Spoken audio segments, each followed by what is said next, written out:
Hey, friends, welcome back to another episode of Going Nuclear. I'm here with Mattia Baldoni, who is the deputy lead for the communications team for Nuclear for Climate. I'm really excited to hear about his experiences being a lead in this organization, his time in the European Nuclear Society, and also participating in this year's COP28, which is the world's largest climate change conference happening in Dubai this year. So, Mattia, welcome. Nuclear for Climate is, as you know, a grassroots initiative, youth-led, that is being created during the COP21 in 2015 in Paris. The common intent of some nuclear societies, among them the European Nuclear Society, the French Nuclear Society, and the American Nuclear Society. To them, several other associations during these years joined and supported this initiative. So today we can count up to 150 associations all over the world supporting this initiative. The mission of Nuclear for Climate is to support the inclusion of nuclear among the low carbon solution to climate change. So the way Nuclear for Climate want to make aware not only the general audience but also policymakers about the important role that nuclear energy can play and actually is playing in mitigating the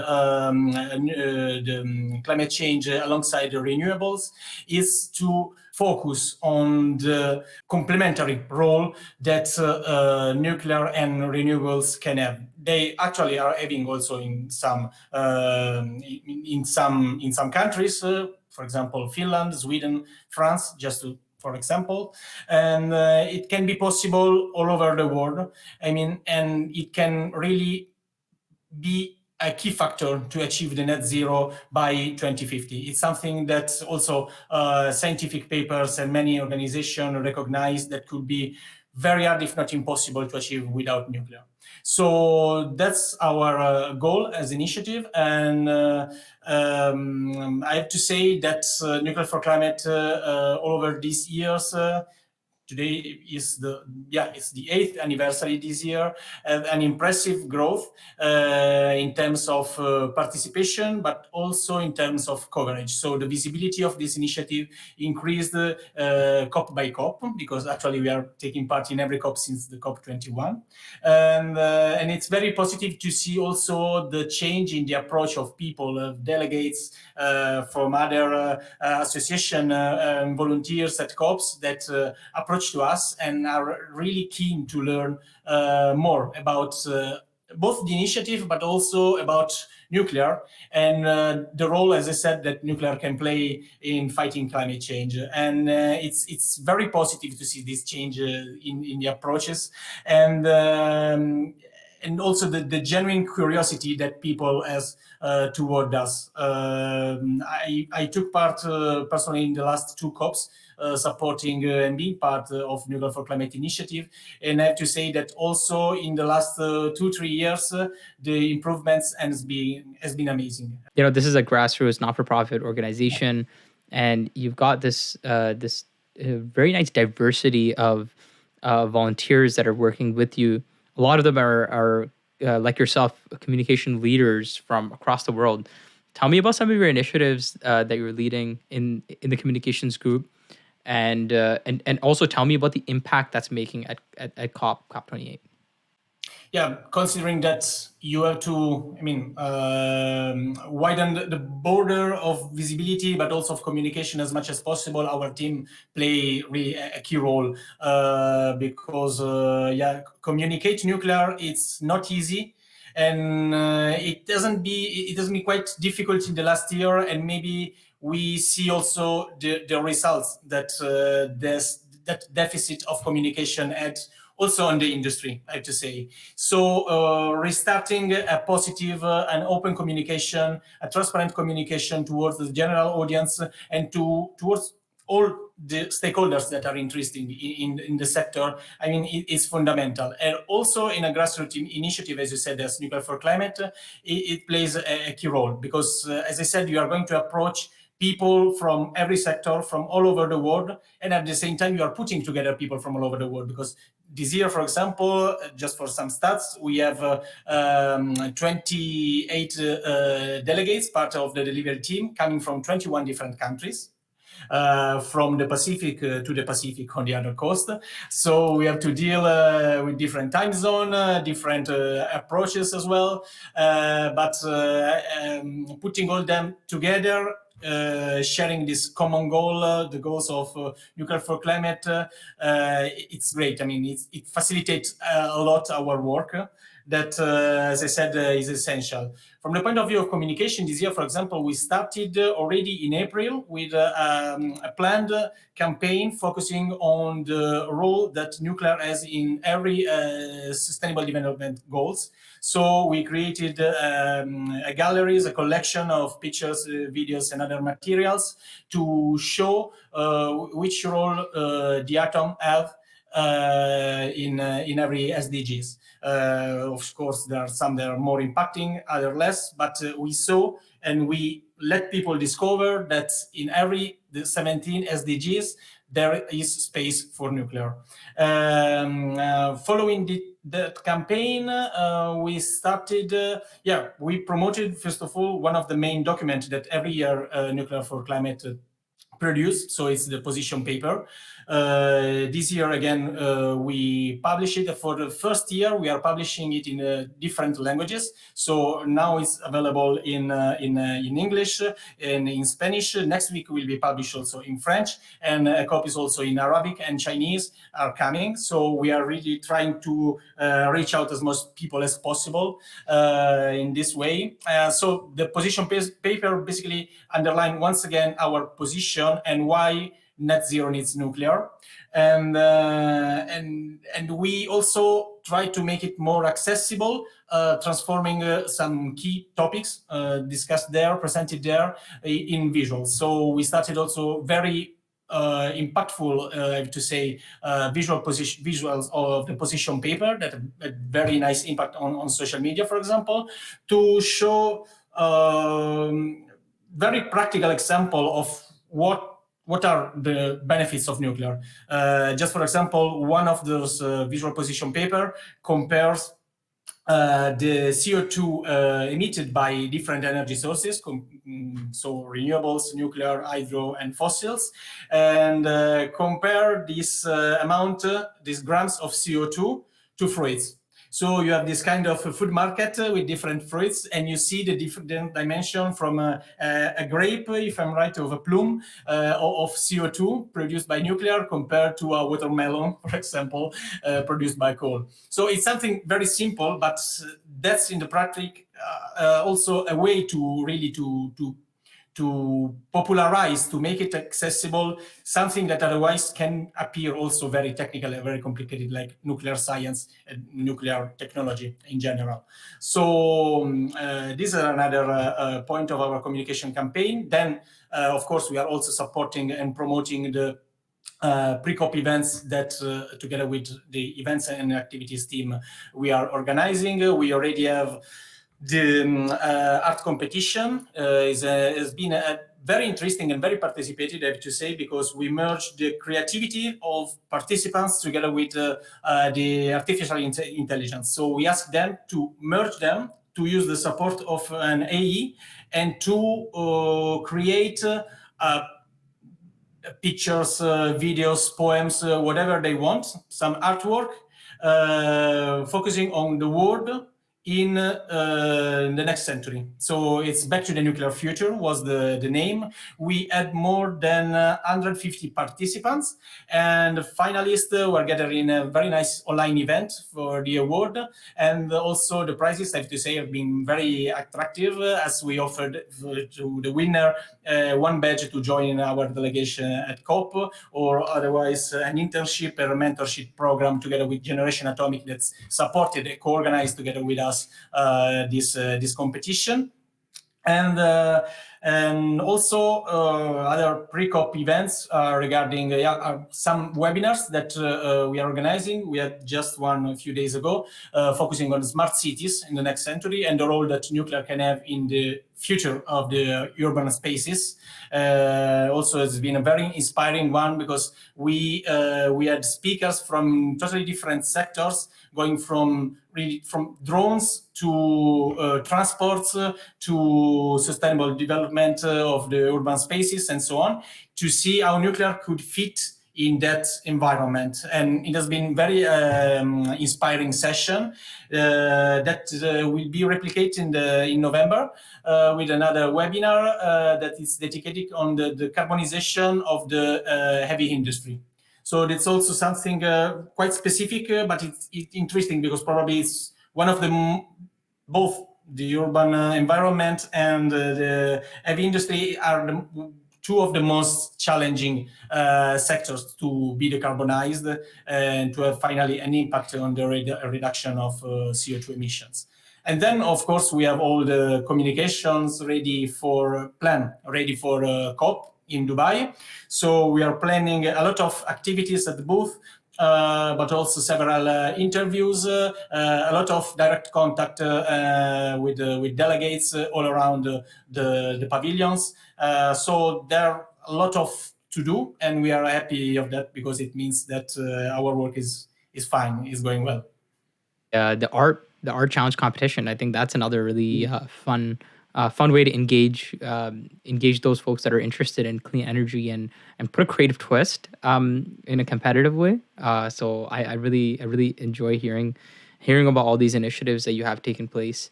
Tell me a little bit about your own background, right? Like, how did you get into to communications, right, in nuclear, and also tell me about your time in the European Nuclear Society. So, well, my background, I can say it's quite atypical, maybe for the nuclear sector. I had a bachelor in political science, international relations, and a master in economic development, international cooperation. So not exactly something very technical or linked to engineering. But I always had deep interest in the world of energy, with political and geopolitical approach to it. But starting from that, I began cooperating with several online magazines and leading also some editorial projects. After my master, I traveled a bit around Europe. I lived 6 months in Georgia, in the Caucasus, 3 months in Bulgaria. Then I had summer school focusing on energy and Eastern Partnership in Azerbaijan. So it's allowed me, it's been all great experiences, and they allowed me to really test and see and live different cultures and live different people, different tradition has been very great. And following that, I started looking for something linked to the energy world in Brussels. And I had the opportunity almost 4 years ago today to join the European Nuclear Society together with NUCNET, that is an international, very well-known international nuclear press agency. So I started an internship shared between these two societies with as a communication intern. And I have to say that looking back 4 years after, it has been a great approach for a person with a non-nuclear background to start working in the sector, because I've been able to merge this learning by doing process, merging something more scientific and technical linked to the European Nuclear Society and international journalism that basically was much more closer to my background, to my world, and to see the approach to discover a lot about nuclear, its history and energy policies related to nuclear. So I have to say that has been really a great training, a great formation for me to start working in the sector. And after 4 years, almost 4 years, I'm still communication officer at the European Nuclear Society. And the European Nuclear Society is the largest nuclear society in Europe. It gathers more than 12,000 members. organized in 22 national societies, covering more or less the whole European continent, plus almost 30 corporate members that are both industries, but also research center, university. We cover basically every aspect of the nuclear science.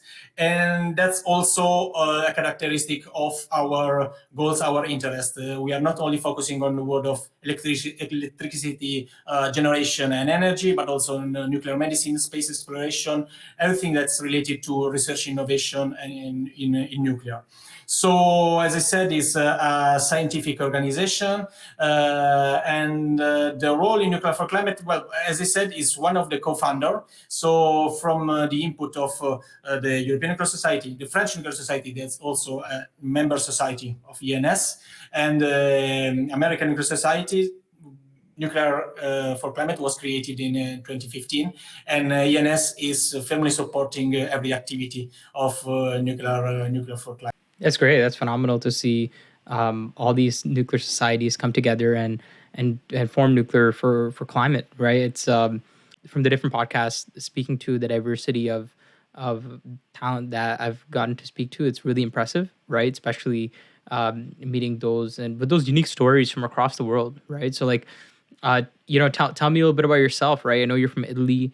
Tell me about how your origins in terms of getting into the industry, right? How was that like? What was your first perceptions when you first got into the industry?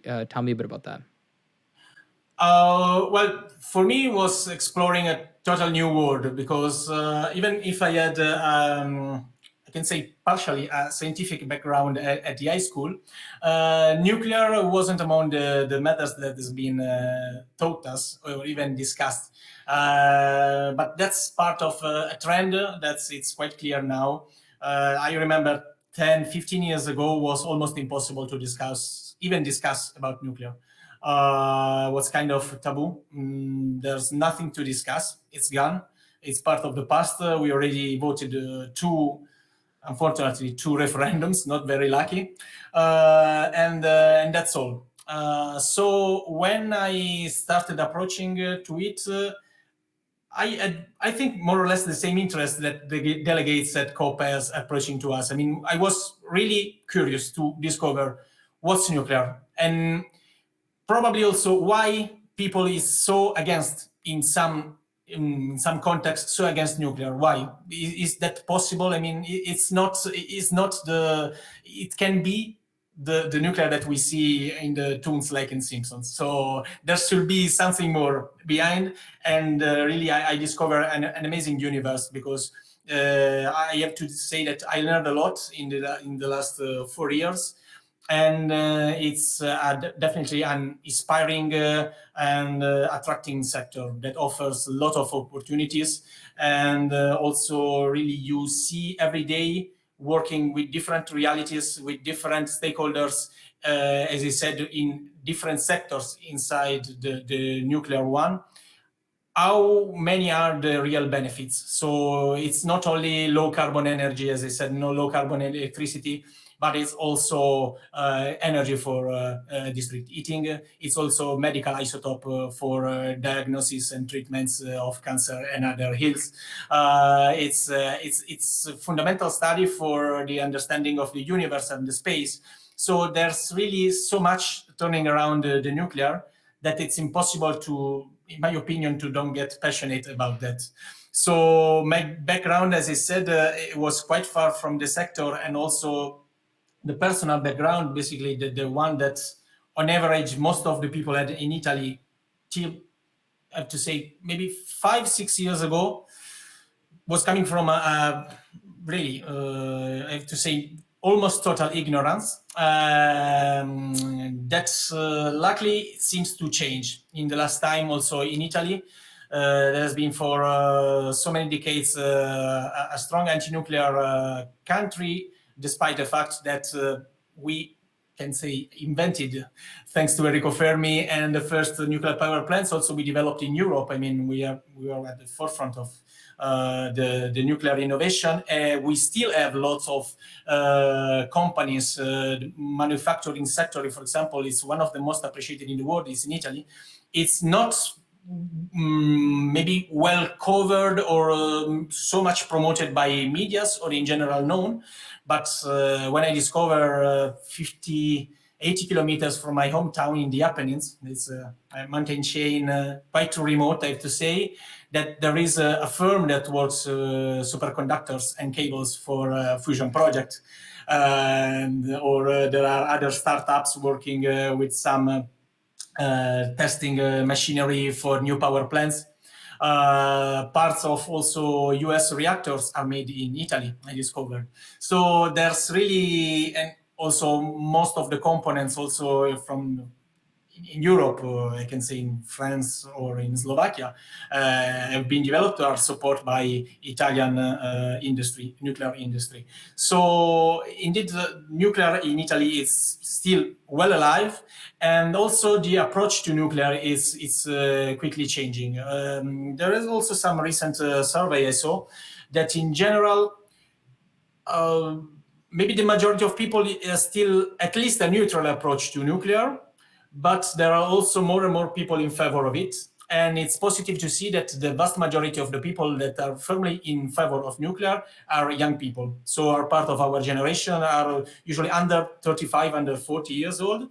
And it's something that you see, the generation that lived the tragedy of Chernobyl that influenced, impacted so much the nuclear world, the nuclear sector in Italy, has been year after year overcome with the pressing urgence of climate change. And when you see that nuclear is safe, it's reliable, it's low carbon, and can actively support, alongside the renewables, the decarbonization, then the approach to it is changing. I really cross my finger to see. I don't expect fast change, because after decades of anti-nuclear propaganda, it's quite hard to change. I don't expect a nuclear power plant tomorrow in my country for sure, but at least this change in the approach toward it is very positive, and there's still a lot to do. I'm happy to see there are a lot of association, nuclear association, young generation networks that are reviving in Italy, are restarting their activities, and they are very active. Italy also organized, I can say you, more than 25 initiatives with Stand Up for Nuclear in the last month. So it's amazing. I mean, compared also to bigger countries. Let's keep on with these positive feelings and work on it to see a real impact and a real change in Italy. I would really like to see it, and I hope that the trend will continue in that way. Absolutely. No, it's phenomenal. Thanks for providing that overview. And yeah, I just on LinkedIn, just some activity that I've been seeing on LinkedIn is through the Italian Young Generation Nuclear, right? And so I didn't even know this Young Generation Nuclear existed, and so it's great to see them organizing events. And I think they recently, I think one of the events they hosted where they invited some really important government representatives from Italy was Yeah, all roads lead to Rome, kind of like all so roads yeah, lead to nuclear, right? And so I love that, right? I think it's great to see that legacy that Italy has with scientists like Enrico Fermi, right? Incredible legacy of just initiation of nuclear. And so it would be great to see more nuclear there. There has been a bit of a mini. Hopefully, this is the actual renaissance, right? mhm. So there has been a switch in a lot of European nations and even here in North America, right? That with electricity requirements increasing, there is a need for nuclear, right? And the natural gas kind of supply is not really consistent, right? Increases in cost there. It's a short term approach, right? So, but nuclear is that long term approach. Tell me about the feelings in all of Europe, right? What does it look like right now in terms of having a pulse on the European Nuclear Society and countries showing interest for nuclear energy? What does that look like right now? There is definitely a change also all over Europe, and new nuclear alliances also are being created in the last months, in the last year. At ENS, we are of course supporting our nuclear societies, and we are happy every time we see the inclusion of nuclear in the energy policy program of all European countries, and new project seeing the light. At the same time, we also are well aware of the challenges that this renaissance or revival, as we prefer, are putting on the path. Because also we have to consider that a lot of research innovation behind that. There are a lot of prototypes and projects that could be developed in the coming years, not only large size reactors, but also SMRs, advanced modular reactors, and so on.